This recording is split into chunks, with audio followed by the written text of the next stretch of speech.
Hi guys, film synopsis here. Today I am going to explain the film called Deli Ring. Spoilers ahead, watch out and stay safe. The protagonist of the movie is Lana, a 40-year-old woman who works as a teacher. She lives with her husband and their little daughter and appears to have a good life. LANA specializes in teaching high school students. One day, she takes a surprise test in her class and asks all the students to perform. While after handing them some instructions, she tells them to start, but surprisingly a new student named Benny doesn't write a thing. He simply keeps staring at her as if he has become infatuated. Lana notices him doing this, but she doesn't say anything and walks away. The following day, a student is giving a short presentation when two arrogant girls scroll through their phones and giggle. Lana tells them to put their phones away and focus on the presentation, but they do not listen. They continue disturbing the class by making noise. Having had enough, Lana approaches them and orders them to hand over their phones. One of them obliges, but before she leaves the room, she curses at Lana. Hearing during this, the entire class starts laughing, but the new boy Benny appears to be angry. The same day as Lana is having tea, she notices that the same girl who cursed at her earlier is being harassed by a boy. It is none other than Benny. He throws her bag on the floor and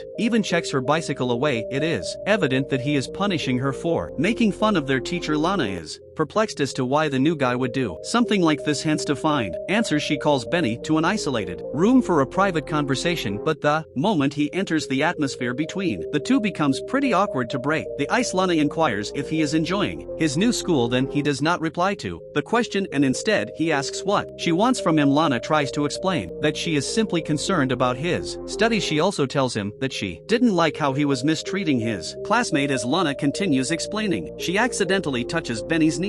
This makes him assume that she is into him. Lana inquires if he needs any help from her, but Benny replies that she cannot help him. He then starts smiling and asks if they are done for today. Lana says yes and leaves the room, hence putting an end to the super awkward conversation. In the evening, Lana is at home checking the test results of the students on her computer. When she comes across Benny's report, she finds that his marks are extremely low as compared to his classmates. This makes her worried and she starts wondering how to assist him. Just then her daughter arrives, so Lana hurriedly turns off the computer. The next day, Lana decides to focus on her teaching and not on Benny. She takes her classes as usual and prepares to leave in the evening, but just then she notices Benny's bag on the floor. To everyone's surprise, she opens it, takes out his sweatshirt and sniffs it like a pervert. This makes us believe that Lana has also started liking Benny. She cannot stop thinking about him, whether it be at school, at home, or at the park. Meanwhile, Lana hears someone approaching, so she immediately puts the shirt back inside the bag and heads to the restroom. There, Benny suddenly approaches her from behind. Surprisingly, he begins touching her inappropriately. Lana tries her best to make him understand that they shouldn't be doing this, but he does not listen. He proceeds to kick her neck, and this time even Lana cannot control her temptations. It appears as if she is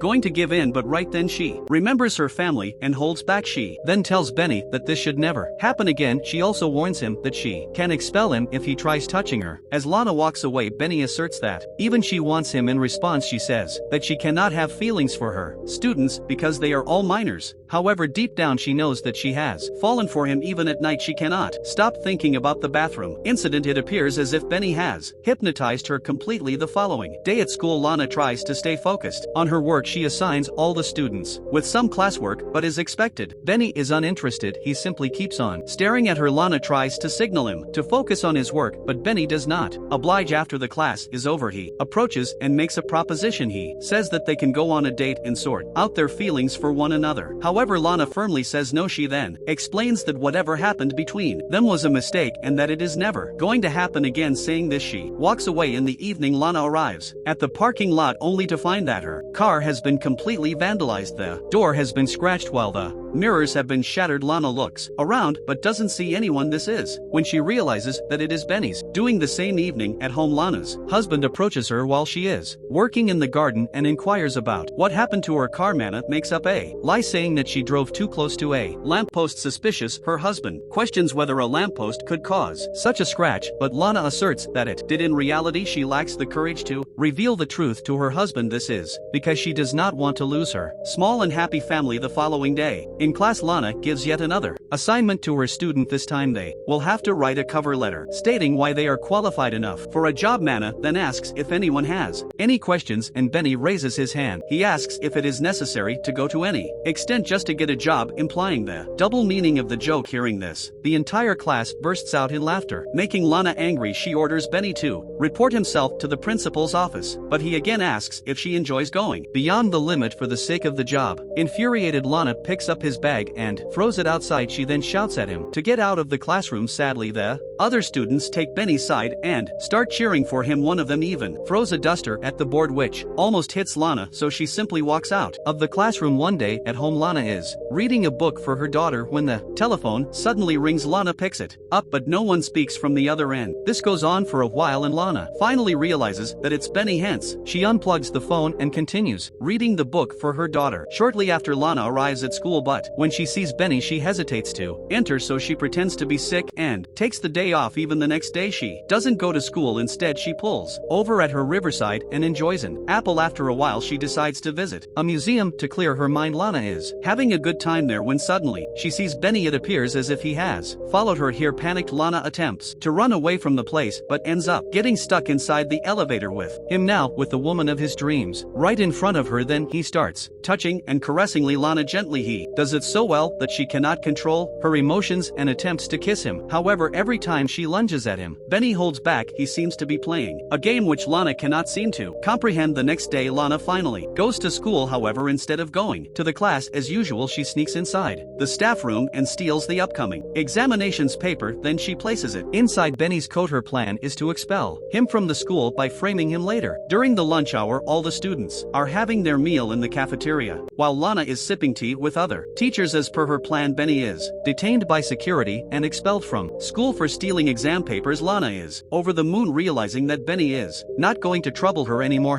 However, just after some days, she starts missing him. She reminisces about the times he fondled her in the bathroom and then in the elevator. She also misses his seductive stare and handsome face. Lana becomes so desperate that she even starts fantasizing about being intimate with him. One day, Lana takes her daughter to a bookstore to buy her a present. After a while, she prepares to leave, but when she looks around, her daughter is missing. Panicked, Lana searches the entire place, but the little girl is nowhere to be found. Hence, Lana immediately heads to the police station and files a missing child's report. The officers take this seriously and immediately begin their investigation. Later, Lana along with the cops are going through the CCTV footage when she spots Benny. This almost gives her a heart attack, but before she can inform the cops about it, she receives a call from her husband informing her that their daughter is with him. Hearing this, Lana becomes relieved and she apologizes to the cops for creating a mess that night. At home, Lana hears a loud and repeated banging on the door. SNC, her husband is already asleep. She decides to check it herself. Lana slowly approaches the door, fearing that it is Benny, but to her relief, it is just the wind. Lana immediately closes the door and starts having erotic fantasies of herself with Benny. She is desperate to get in bed with him. Her husband sees this and wonders if she has become paranoid. The next day, Lana again skips school. This time she drives straight to Benny's house and parks her car some meters ahead. After a while, he comes out in his scooter and rides away. Lana, with rage in her eyes, starts following him. When they reach a secluded place, she puts her foot on the accelerator and rams the scooter from behind, causing him to tumble off awkwardly. After this, Lana stops her car and takes a moment to collect herself. It is clear that she has become unstable. Just the night before, she was fantasizing about Benny, but now she has put him on the verge of death. The movie ends as Lana slowly walks out of her car, probably to check if Benny has died. Subscribe and hit that like button to help our channel grow. Turn the notifications on so you won't miss any of our new videos. Thanks for watching.